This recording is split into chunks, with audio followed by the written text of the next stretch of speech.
ছোটোবেলা থেকে শুনে এসেছেন যে বাঙালি আজ যা ভাবে ভারতবর্ষ পরে গিয়ে তা ভাবে। চলুন আজকে এই কথাটা যাচাই করে নিই আমাদের লাইফ ইন্স্যুরেন্স সেক্টরের জেনেসিস দিয়ে। 1870 সালে মুম্বাইতে মিউচুয়াল লাইফ অ্যাসুরেন্স সোসাইটি প্রতিষ্ঠিত হয়েছিল এবং এটি পশ্চিম ভারতের প্রথম লাইফ ইন্স্যুরেন্স কোম্পানি। প্রতিষ্ঠা করেছিলেন একজন ভারতীয়, এবং পরবর্তীকালে অন্যান্য লাইফ ইন্স্যুরেন্স কোম্পানিগুলো প্রি ইন্ডিপেন্ডেন্স এরাতে আস্তে আস্তে করে গড়ে ওঠে, এবং সেগুলো শুরু হয় মোটামুটি 1920-30 সাল থেকে বেশ কিছু গড়ে ওঠে। ভালো কথা, এখানেই আসছে হচ্ছে বাঙালির খেলা।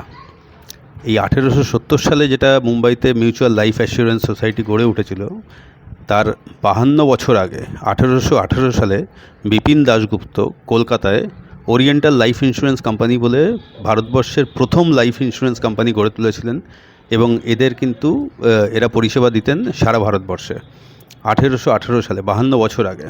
এবং এই সময়ে সুরেন্দ্রনাথ ঠাকুর, সবাই নাম জানেন, নতুন করে বলার কিছু নেই,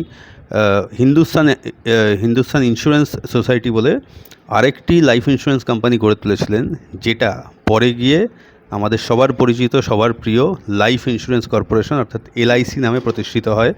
তো এই ছিল আপডেট। কেমন, দারুণ না?